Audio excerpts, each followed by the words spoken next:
ओम शांति।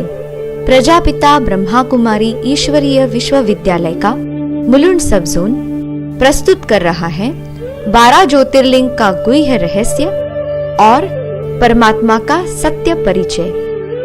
मुस्कान का वो वरदान लुटाता आप लगे ओ रोने में, भूमंडल सारा बदल रहा अब देर न सतयुग होने में, शिव पिता का झंडा। शिवरात्रि अथवा शिव जयंती निराकार परमात्मा शिव के साकार सृष्टि पर अवतरण का स्मृति दिवस है। इस सर्व महान पर्व की आपको बधाई हो, बधाई हो, बधाई हो। सर्व पर्वों में पर्व महान शिव जयंती है सर्व महान। भारत देश उत्सवों का प्राचीनतम देश है। शिव परमात्मा परम कृपालु, दयालु, सर्वोपकारी और कल्याणकारी हैं। तभी तो शिव के मंदिर समस्त भारत और पूरे विश्व में पाए जाते हैं। भारतवर्ष में 12 स्थानों पर ज्योतिर्लिंगम के प्रसिद्ध तीर्थ स्थल हैं। 12 ज्योतिर्लिंगों में से प्राचीनतम ज्योतिर्लिंग सोमनाथ के नाम से प्रसिद्ध है। ये सौराष्ट्र में सागर के निकट स्थित है। सोम का एक अर्थ है चंद्रमा। ऐसी जनश्रुति है कि चंद्रमा को इस स्थान से ज्योतिर्मय परमात्मा द्वारा तेज प्राप्त हुआ था। और दूसरी ओर सोम का अर्थ है अमृत। कल्याण और सुख के स्रोत परमात्मा के ज्ञान अमृत से अज्ञानता का अंधकार नष्ट होता है और मानव दिव्य बुद्धि से प्रकाशमान हो जाता है। इसीलिए श्रद्धा और स्नेह से अभिभूत होकर भक्तों ने यहां पर भगवान सोमनाथ की स्थापना की।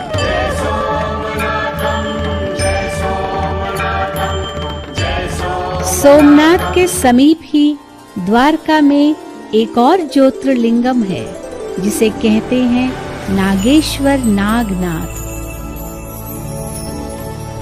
शिव भक्तों की श्रद्धा व विश्वास के केंद्र इस मंदिर की पृष्ठभूमि में पौराणिक गाथाएं प्रचलित है। प्रायः प्रत्येक शिव मंदिर में पंचमुखी नाग शिवलिंग पर देखने को मिलता है। नागों को भी नाथने वाले भगवान शिव ही हमें नाग पाश से मुक्त करते हैं। यही नागेश्वर महादेव की महिमा का रहस्य है।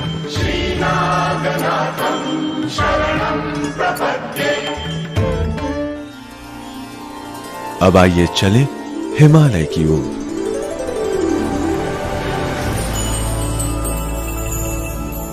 बर्फ से ढकी हिमालय पर्वत की उत्तुंग श्रृंखलाओं की गोद में अवस्थित केदारनाथ 12 ज्योतिर्मठों में अपना विशिष्ट स्थान रखता है। केदारेश्वर शिव के दर्शन की अभिलाषा लेकर मनोकामनाओं की पूर्ति हेतु शिव भक्त बड़ी दुसाध्य यात्रा कर इस ऊंचे मंदिर तक पहुंचते हैं। ये इस बात का संकेत है कि परिश्रम का फल मधुर होता है और वो भी यदि सच्चे मन से आत्म कल्याण और विश्व कल्याण हेतु किया जाए तो निश्चित ही परमात्मा प्रसन्न होते हैं और हम उनसे सफलता का वरदान प्राप्त करते हैं। इसी भावना को प्रतिपादित करता केदारेश्वर ज्योतिर्मठ भी हमें ज्योति स्वरूप परमात्मा शिव के प्रति स्नेह और श्रद्धा से भर देता है। अब हम चलते हैं हिमालय से उत्तर प्रदेश की ओर।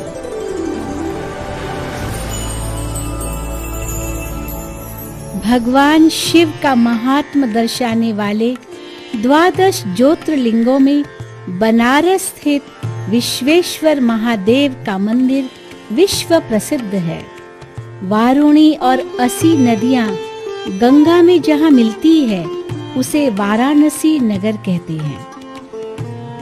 निराकार ज्योति स्वरूप शिव संपूर्ण विश्व के स्वामी हैं। वे सर्व धर्म वालों के भी पारलौकिक परम पिता हैं। सभी धर्मों के लोग परमात्मा को ज्योतिर्मय प्रकाश रूप में स्वीकार करते हैं, इसलिए उन्हें विश्वनाथ कहा जाता है।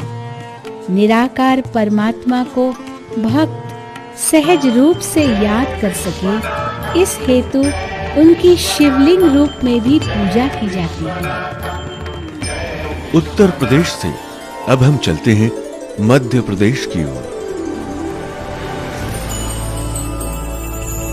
भारत की सांस्कृतिक राजधानी उज्जैन नगरी में महाकालेश्वर नामक ज्योतिर्लिंगम है। कालों के काल महाकालेश्वर परमात्मा शिव अपने वत्सों पर कृपालु होकर अकाल मृत्यु से रक्षा करते हैं, इसीलिए उन्हें महाकालेश्वर कहते हैं।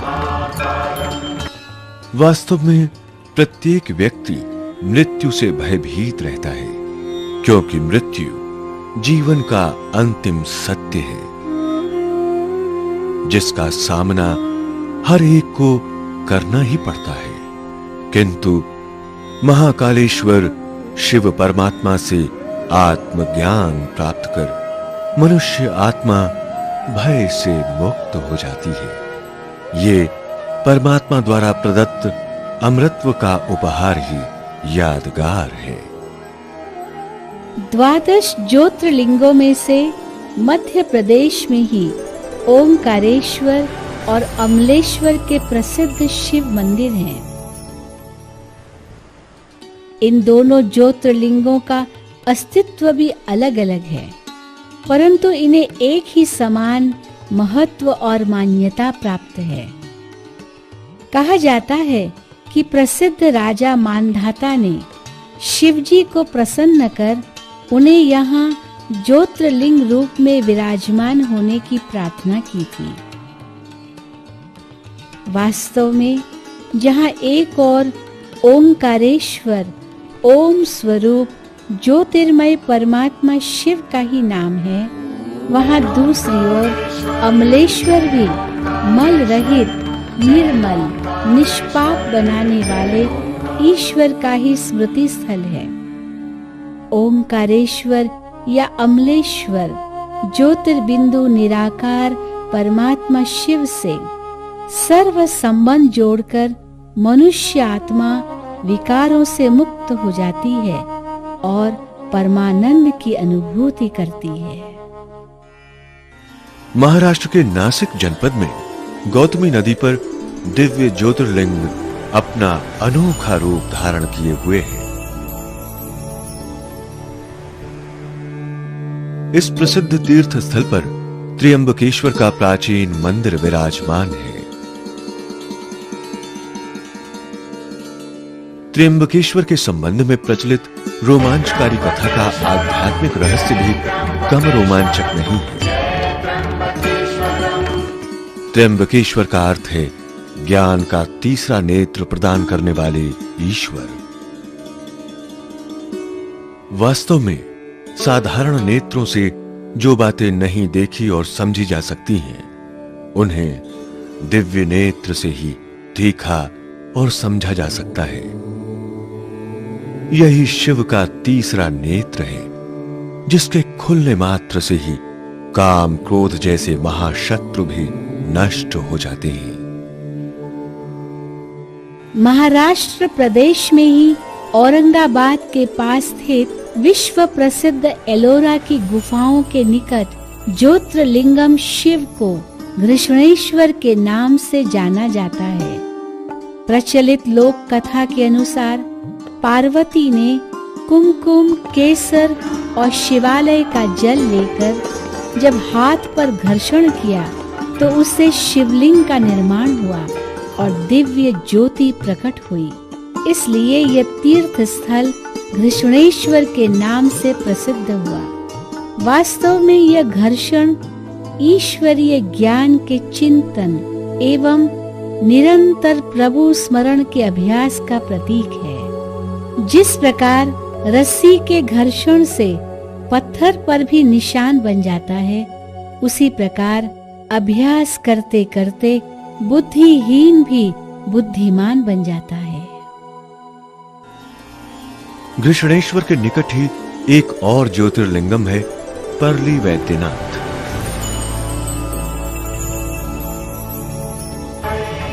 द्वादश ज्योतिर्लिंगम में भगवान वैद्यनाथ का नाम प्रमुखता से लिया जाता है।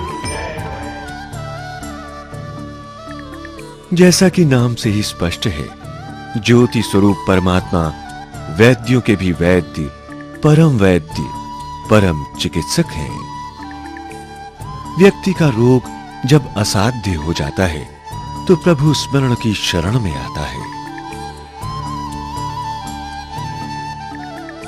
जब संसार के सारे वैद्य सफल नहीं हो पाते हैं तो परम वैद्य परमात्मा स्वयं अवतरित हो सभी का रोग कष्ट मिटा देती हैं। इसीलिए परमात्मा को अमृतेश्वर और नीलकंठेश्वर भी कहते हैं। नीलकंठ इसलिए क्योंकि संसार के विषय सागर से विष स्वयं ग्रहण कर भगवान भक्तों को विष से मुक्त कर देते हैं। परली वैद्यनाथ से कुछ ही दूरी पर स्थित है एक और ज्योतिर्लिंगम भीमा शंकर। पुणे के पास स्थित यह ज्योतिर्लिंग सर्वशक्तिमान की शक्ति का प्रतीक है। कहा जाता है कि त्रिपुरासुर एक अहंकारी राक्षस था, जिसको भगवान ने अपनी शक्तियों द्वारा हराया।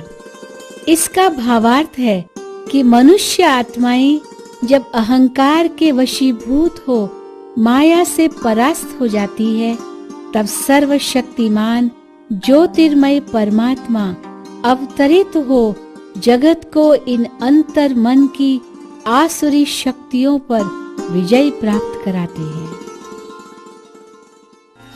आइए अब चलते हैं दक्षिण भारत की ओर।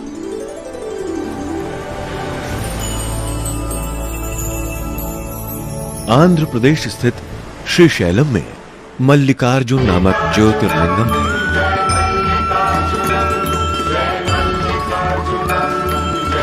कई तलों का बना हुआ ये ऊंचा शिव मंदिर जीवन को उच्चता प्रदान करता हुआ प्रतीत होता है। मल्लिक का एक अर्थ है बेला सदृश एक अति सुगंधित और श्वेत वर्ण का पुष्प। वास्तव में सच्चिदानंद भगवान आशुतोष को सत्यम शिवम सुंदरम भी कहा जाता है,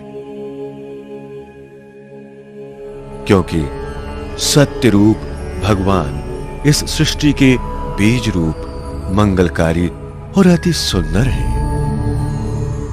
इसी सुंदरता और सत्यता के मेल से ये प्रसिद्ध शिव मंदिर जन जन की आस्था का प्रमुख केंद्र बना हुआ है।